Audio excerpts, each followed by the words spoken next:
Olá, meus amigos, sejam muito bem-vindos de volta ao canal do Jander Pires. Aqui eu falo de política, de cultura, de sociedade. Todos têm visto aí esse desgoverno com sempre uma novidade pejorativa para a população, principalmente para o pobre, para o microempreendedor. Depois que Bolsonaro criou o Pix grátis e ilimitado, que alavancou muitos negócios dos microempreendedores, das pessoas independentes.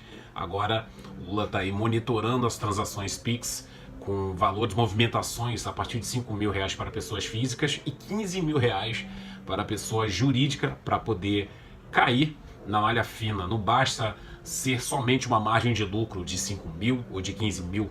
Bastou a movimentação. Se você, digamos, receber algum valor de repasse, ou algum valor de empréstimo, ou até mesmo se você for comprar um bem para terceiros, seja no cartão de crédito, seja no Pix, seja com valor parado na conta corrente, agora vai cair aí na malha da Receita para você ajudar a bancar o desgoverno do amor. Trago aqui também a informação de que em 2019, em setembro de 2019, Bolsonaro tinha assinado uma MP que criava a pensão vitalícia para crianças com microcefalia decorrentes do Zika. Agora, o presidente do amor, ele veta essas pensões dessas crianças, ou seja, um benefício a menos aí para a população, porque um estado saudável, superavitário, é um estado que, de fato, ele oferece ali subsídios ali para sua população, principalmente as pessoas mais carentes, mas com esse desgoverno onde eles só apadrinham artistas, jornalistas, o judiciário, os amigos do rei, os políticos, no caso, com as emendas ali para a compra de votos. Então, toda a economia que puder sacrificar a população que precisa desses benefícios, eles estão sofrendo aí com essa perda de benefício. Inclusive, eu conheço pessoas que tinham aquele auxílio farmácia, que perderam esses benefícios, em razão de poder aí sustentar as benesses desse desgoverno, do qual você vê passado 2 anos a economia só piorando, a cesta básica cada vez inflando, os poucos benefícios, o pouco retorno que a população ela tem com essa perda de auxílio farmácia. É uma pena muito grande. As pessoas, na verdade, eu acredito que foi 1/3 da população que votou nesse sujeito, o resto a gente já sabe quem foi que elegeu esse malandro, e o povo de bem, as pessoas mesmo da população brasileira aí padecendo com esse desgoverno criminoso. Eu trago aqui também a informação, esse aqui é o conteúdo mais importante. Esse 8 de janeiro teve aí a comemoração desse desgoverno, o símbolo desse desgoverno, mas passados 2 anos você não vê nenhuma boa notícia, porém eles criaram essa ficção do 8 de janeiro, do qual tentaram ali incriminar velhinhas, pessoas de idade, mediante aquele protesto em Brasília, e a chamando de golpistas, ou seja, condenando senhoras de 60, 70 anos há mais de 10 anos. Isso é um escárnio com o povo brasileiro. Enquanto isso, o crime é imperando no Brasil. Se eles usassem 1/3 dessa energia para combater o crime, eu acreditaria que a justiça, de fato, ela fosse justa. Então, o senador Rogério Marinho, ele foi no covil da CNN Brasil com perguntas capciosas, aquelas são jornalistas militantes com aqueles clichês de esquerda, e ele, de forma categórica, ele respondeu um por um as perguntas desses militantes. Olha só o circo, vamos assistir juntos. A notícia mais importante do dia é a vitória da Fernanda Torres, que ganhou o prêmio de melhor atriz no Globo de Ouro. E isso levanta um debate sobre algo que é muito caro para nós, para o senhor, inclusive, como político e parlamentar, que é a nossa democracia. Depois de amanhã nós temos o ato que vai marcar o dia 8 de janeiro, os 2 anos daquela tentativa de invasão à sede dos 3 poderes. Minha pergunta é: o senhor assistiu o filme, gostou, achou que merece, que representa bem esse período sombrio da ditadura? Pensa em ir no ato do dia 8 de janeiro, que está sendo organizado aí em Brasília? Qual que é a tua avaliação sobre isso? Olha, Pedro, primeiro, eu acho que essa relação de não se esquecer é muito importante. Se a gente não leva em consideração o que ocorreu na nossa história, a gente tem dificuldade de se situar no presente e projetar um futuro. Então, todos nós repudiamos qualquer ação que signifique censura, cerceamento da liberdade de expressão, prisão sem nenhum motivo, prisões estendidas, relativização do habeas corpus, a própria tortura, o fato de se impedir que advogados tenham acesso a autos do processo, se utilizar a lei de uma forma para os amigos, se utilizar a lei de outra forma para os adversários políticos. Então, nós estamos vendo o que está acontecendo no Brasil hoje, desculpe, como uma repetição da história, só que com outros atores e de uma outra forma. Se eu discordo de alguém, eu quero ter a possibilidade de debater com essa pessoa, de contraditar com essa pessoa, né? De fazer o diálogo para que as pessoas possam fazer, quem está nos assistindo, juízo de valor sobre o que está certo e o que está errado. Não se combate a desinformação ou a mentira, né, se retirando as pessoas da possibilidade de estarem se pronunciando. Se combate com mais informação e com mais verdade. Tá? Então, nós estamos vivendo de novo um período sombrio da nossa história, né? Um período em que a democracia realmente ela está em perigo. No dia 8, inclusive, o presidente da República faz uma convocação a favor do que ele chama de democracia inabalável. Me parece, na verdade, que ele está fazendo uma ode à democracia relativa, porque esse mesmo presidente é aquele que vai estar representado formalmente em Caracas, na Venezuela, abraçando o ditador Maduro, que estuprou a democracia na Venezuela. É o mesmo que faz um discurso a favor da conciliação, mas todo dia quer dividir o Brasil entre nós e eles. Deveria estar buscando a conciliação e a pacificação. Nós devemos estar falando, por exemplo, de anistia, porque muitos dos que estão na esquerda brasileira hoje e ocupam o poder foram responsáveis por crimes de sangue, por assassinatos, por roubos a banco, né, por sequestros. E essas pessoas todas foram anistiadas e ocuparam postos importantes na política brasileira. O nosso Brasil tem uma tradição de pacificação quando tem líderes com legitimidade, com credibilidade, com capacidade de conduzir esse processo, não de dividir a sociedade. Então é evidente que no dia 8 de janeiro eu não estarei em Brasília, por razões óbvias, que eu não vou convalidar essa farsa que o presidente Lula pretende apresentar à sociedade brasileira.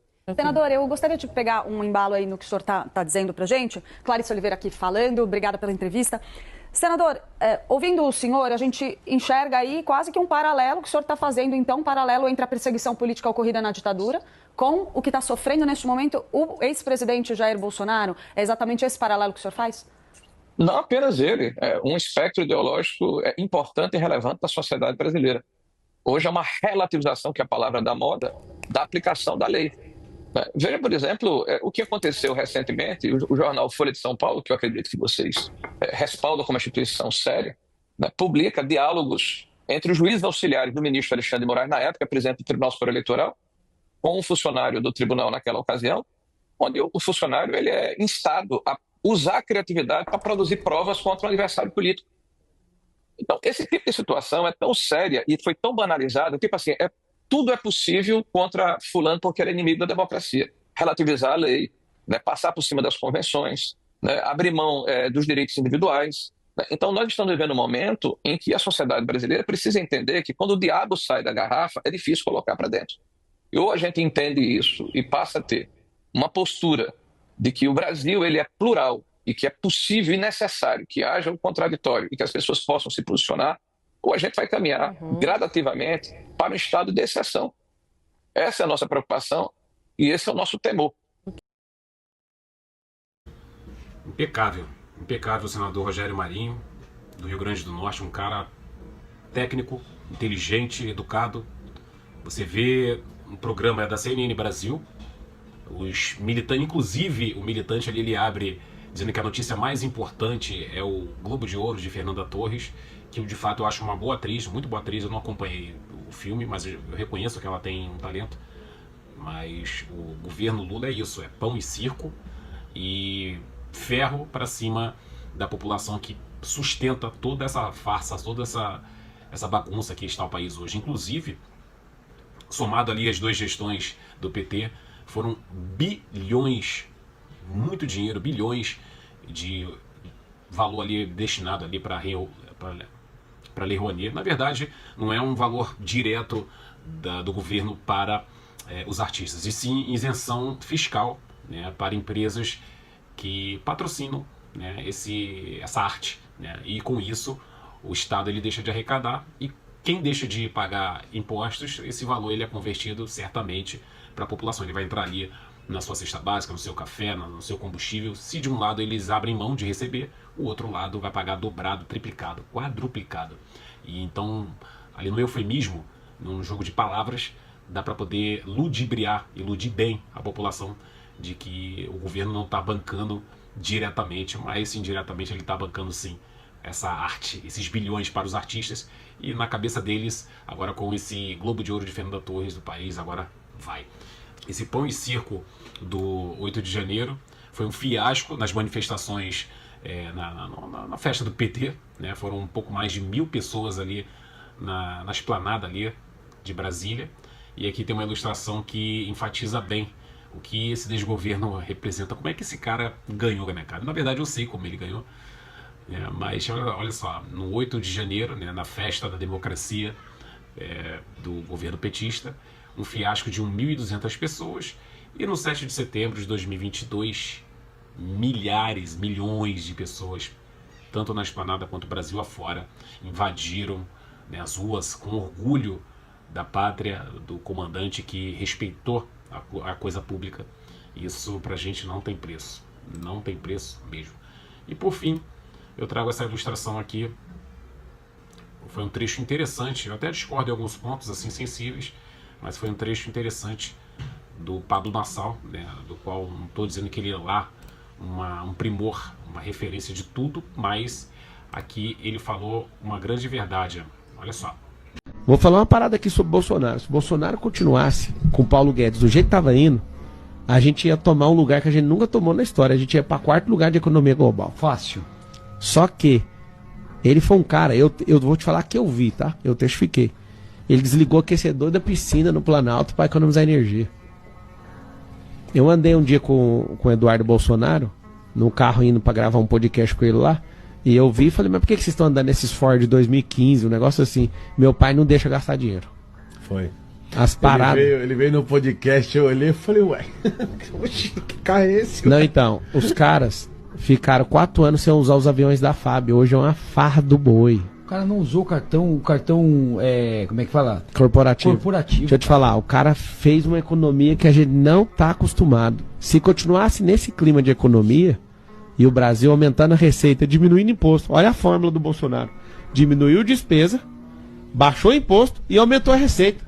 Você vê? Olha, Por quê? olha, Porque olha diminuir imposto vende mais. Lógico, é uma matemática simples, cara. Aí o que aconteceu? Entra um cara, revoltado, ex-presidiário, vai lá, põe pra fuder, só de viagem de novo. 1 bilhão é normal hoje, moço. Você não tá entendendo. 1 bilhão dá pra fazer tanta casa, moço. Dá pra fazer uma revolução no planeta. Tanto hospital. Só de viagem já gastou 1 bi.